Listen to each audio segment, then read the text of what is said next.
Vote देने से पहले आप एक कैंडिडेट में क्या-क्या देखते हैं? उसका एजुकेशन, उसका पास्ट रिकॉर्ड, उसका क्रिमिनल रिकॉर्ड एंड उस पार्टी का मैनिफेस्टो। अब आप ये सोचते होंगे कि मैनिफेस्टो क्या होता है? तो मैनिफेस्टो को जानने से पहले मैं इसका मीनिंग बता देना चाहती हूँ कि मैनिफेस्टो का अर्थ क्या होता है। तो मैनिफेस्टो का अर्थ होता है घोषणा पत्र। मैनिफेस्टो एक तरह की गाइडलाइन या प्रोमिसेस होते हैं। जैसे ही कोई पॉलिटिकल पार्टी पावर में आती है तो वो पार्टी इन प्रोमिसेस को फुलफिल करने में लग जाते हैं। लेकिन अब एक सवाल जिस पर विचार करना बहुत जरूरी है कि अगर कोई पार्टी पावर में आने के बाद, मेरा कहने का मतलब है कि कोई पॉलिटिकल पार्टी पावर में आने के बाद अपने मैनिफेस्टो को फुलफिल ना करे तब क्या होगा? अगर कोई पॉलिटिकल पार्टी इलेक्ट होती है और वो अपना मैनिफेस्टो फुलफिल नहीं करती है तो लोग उसके स्टाम्प पेपर के मैनिफेस्टो के बेसिस पर उन्हें कोर्ट में शो कर सकते हैं। अब आप ये सोच रहे होंगे कि मैं इस वीडियो में manifesto, criminal record, past record in सब की बात क्यों कर रही हूँ?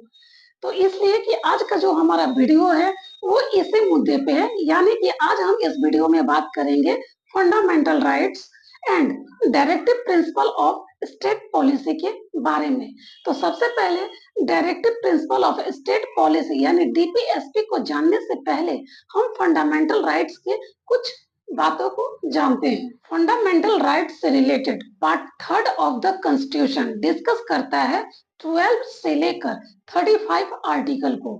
यानी फंडामेंटल राइट्स यानी मौलिक अधिकार के बारे में अगर हमको जानना पड़े तो वो भाग 3 में यानी पार्ट 3 ऑफ द कॉन्स्टिट्यूशन में कौन से आर्टिकल से कौन से आर्टिकल की व्याख्या की गई है? तो फंडामेंटल राइट्स में अनुच्छेद 12 से लेकर अनुच्छेद 35 तक के आर्टिकल को इंक्लूड किया गया है। इसमें इसके बारे में डिस्कस किया गया है।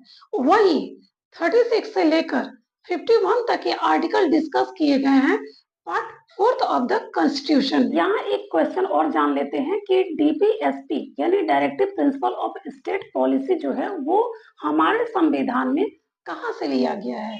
तो ये यहाँ इसलिए जान लेना जरूरी है कि ये पॉइंट ऑफ व्यू से बेसिक नॉलेज है, जरूरी होता है, एग्जाम में पूछे जाते हैं सवाल। तो जो हमारा डीपीएसपी है, डीपीएसपी जो है वो आयरिश कॉन्स्टिट्यूशन से लिया गया है। अगर हम अपने प्रीएम्बल को कंसाइन कर दें तो उसके मेनली 3 गोल्स होते हैं। यहाँ प्रीएम्बल की बात हम इसलिए कर रहे हैं क्योंकि ये सब चीज एक दूसरे को कोरिलेट करता है।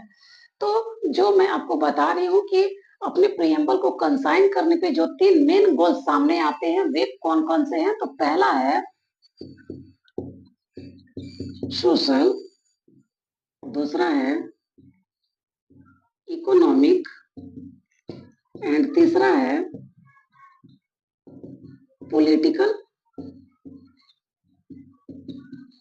जस्टिस को अचीव करना। और इन 3 ये गोल्स जो आपके सामने हैं, जो मैंने आपको बताया, इन 3 गोल्स के अचीव करने की जिम्मेदारी जो है, कंबाइंड जिम्मेदारी जो है, वो है फंडामेंटल राइट्स,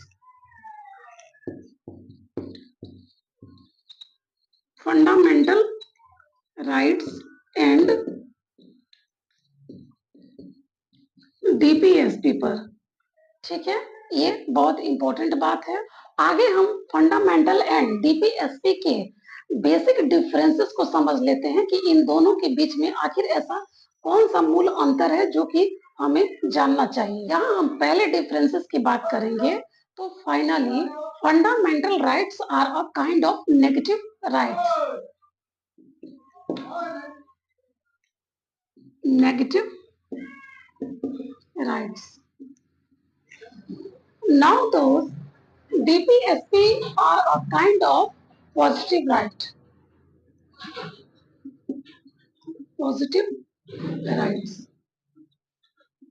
यानी जो हमारा मौलिक अधिकार है वो नकारात्मक अधिकार है और वही राज्य के नीति निर्देशक तत्व जो हैं वे हमारे सकारात्मक राइट्स है। यहाँ सेकंड नंबर जो डिफरेंसेस की अगर हम बात कर ले तो fundamental rights are legally enforceable है, ठीक है,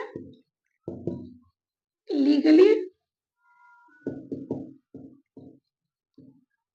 इनफोर्सिएबल है, ठीक है, यानी ये कानूनी रूप से लागू किया जा सकता है, कानूनी रूप से लागू किया जा सकता है, but DPSP are not legally enforceable. ये जो है डीपीएसपी जो है नॉट लीगली इनफोर्सिएबल है, ठीक है, यानी कहने का तात्पर्य यहाँ है कि जो डीपीएसपी है वो गैर न्याय संगत है, यानी सरकार को इन्हें लागू करने के लिए बाध्य नहीं किया जा सकता।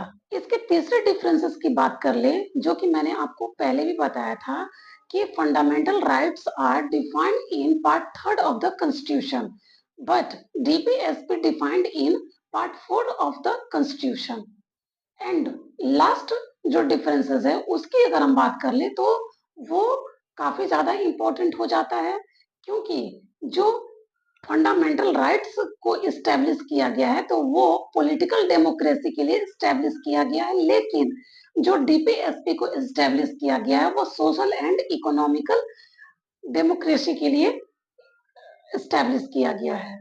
तो ये हमारे कुछ महत्वपूर्ण जो बेसिक नॉलेज थे फंडामेंटल राइट्स एंड डीपीएसपी को लेकर।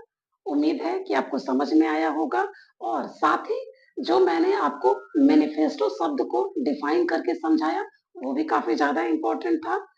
मिलते हैं एक नए वीडियो में नए टॉपिक के साथ, तब तक इस चैनल पे बने रहिए। अगर आपने लाइक शेयर एंड सब्सक्राइब नहीं किया है तो please like and share subscribe करिए, बेल आइकन को भी प्रेस करिए। Thank you.